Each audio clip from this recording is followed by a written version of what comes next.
Hey everyone, and welcome to the Suhayl the Seeking Fox podcast. I am absolutely thrilled to have you here with us today. Real quick before we jump in, please take just a second to like, comment, share, and hit that subscribe button so you never miss out on our future deep dives.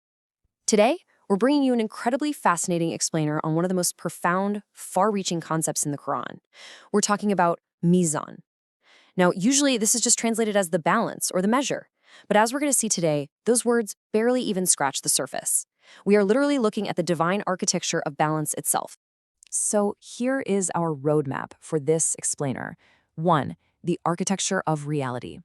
2. Justice and the scales. 3. The ecological dimension. 4. Harmony within the self. And 5. The ultimate measure. We're going to zoom all the way from the massive cosmos right down into your individual soul. All right, part 1. The architecture of reality, expanding the definition of the scale. Okay, so we have to start by completely shattering this idea that a balance is just some physical tool you'd find sitting in a marketplace. Mīzān is way, way bigger than that. It is the foundational principle of an ordered reality. We kind of have this habit of thinking about justice as this flimsy human invention, right? Like something we just came up with to keep our societies from falling apart. But the source text we're analyzing today makes this incredible argument that justice is actually an unbreakable cosmic law. It's the exact same ordering principle that keeps the stars in their courses and makes the seasons follow one another so perfectly. To really wrap our heads around how this works, think about this specific sequence from the text. Step 1, Allah raises the heavens. Step 2, He establishes the Mīzān, the balance. And step 3, humanity is commanded not to violate it. I mean, wow. It shows exactly how human ethics are intimately, inextricably woven right into the creation of the cosmos. The universe isn't just powerful, it's perfectly, beautifully proportioned. And you can really feel that connection when you read this specific passage. The most merciful, He raised the heaven and established the balance so that you may not transgress the balance. Just the rhythm of that verse alone drives home the point that the universe isn't just this chaotic display of raw, explosive power. It's a perfectly proportioned masterpiece, and we are quite literally commanded not to step out of rhythm with it. Moving on to part 2, justice and the scales, restoring the equilibrium. Let's step down from the vastness of the heavens for a second and look at our everyday human society. In the modern world, we usually imagine justice almost entirely as punishment. Like, if someone does something wrong, you throw them in chains. Done. But the Qur'anic vision imagines justice completely differently, as restoring equilibrium. So when someone cheats in business, or when rulers oppress their people, or when wealth just pools at the top among the powerful, the balance tips. True justice is simply the act of bringing reality back into alignment. And this concept of equilibrium scales up to an entire society. A truly healthy civilization maintains all of these different balances at the exact same time. They balance rights with responsibilities, freedom with accountability, mercy with justice. The source material points out that societies usually fail because they absolutize one good at the total expense of another. This vision completely avoids those either-or extremes. It's not about choosing tradition over renewal or the individual over the community. It's about aiming for each societal good to exist, as the text says, in its proper measure. Which brings us to section 3, the ecological dimension, stewardship as worship.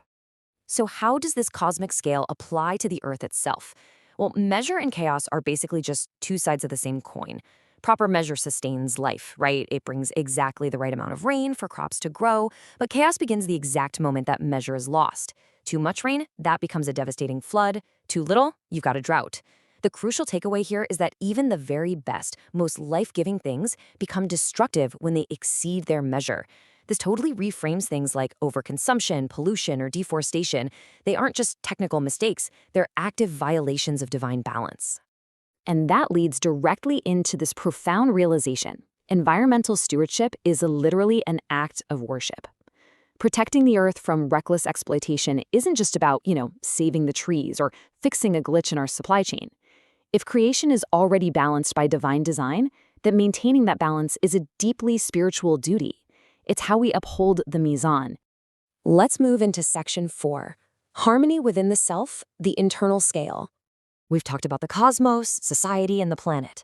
But what about the micro level? Humans possess an internal Mīzān as well. Think about it. Reason without compassion becomes completely cold and calculating. But compassion without wisdom, that becomes incredibly naive. Courage without restraint is just recklessness. The source notes that even acts of worship require balance. Your devotion shouldn't destroy your physical health or cause you to neglect your family or ignore your worldly responsibilities. Internal excess completely distorts our inner lives. And this internal balance builds right into the very concept of wisdom itself. Wisdom is framed here as proper measure. It's knowing when to speak and when to be silent, when to forgive and when to confront. It's fascinating, actually, because wisdom isn't about some rigid consistency where you just act the exact same way in every single situation. It's about elegantly fitting the right response to the right circumstance in exactly the right measure. So if Mīzān is balance, its opposite is excess and distortion. Humility, moderation, hope. These are beautifully balanced traits, but they can easily tip into the excess of arrogance or extravagance or despair. And the really crucial point here is how this text defines sin. Sin in this context isn't just about breaking a set of arbitrary rules. It's living out of proportion. It's giving things way more or way less importance than they actually deserve in the grand scheme of things. Finally, we're at Section 5, the ultimate measure, the Day of Judgment. Zooming all the way out from the individual soul to the eternal perspective, the Mīzān appears in the source material as the scale of ultimate accountability on the last day. And this highlights a stark difference between divine and human justice. Human courts can be messed with, right? But God's Mīzān cannot be bribed, deceived, or manipulated, because perfect knowledge produces perfect justice. Not the smallest kindness is lost, and not the smallest injustice is exaggerated. It is absolute, unbribable precision. Which leads us to this massive paradigm-shifting question. What if reality is held together not by raw power, but by rightly ordered relationships? It's a hugely thought-provoking challenge to our modern worldview, which so often tells us that dominance and power are the only things holding the universe together. This really brings our entire explainer together. Mīzān is the unifying insight, the true hidden architecture of creation. Just think about the concentric circles we've covered today. The heavens remain in balance, nature flourishes in balance, societies endure through balance, our individual souls find peace and balance, and ultimately, justice is just the act of restoring that balance. Every single level of reality is connected by this one foundational principle. I want to leave you with this incredibly powerful final thought. In this framework, Mīzān is so much more than a scale. To live faithfully is simply to bring your thoughts, your desires, your relationships, and your actions into harmony with the balance that is already perfectly woven into the universe. So I have to ask, where in your own life is the scale tipping right now? And what are you going to do today to restore your equilibrium? Thank you so much for joining me today for this deep dive explainer on the Suhayl the Seeking Fox podcast. I really hope this sparked your curiosity and gave you a totally new lens through which to view the world. If you enjoyed this, please hit like, drop a comment, share it with a friend, and hit that subscribe button for more deep dives. Catch you next time.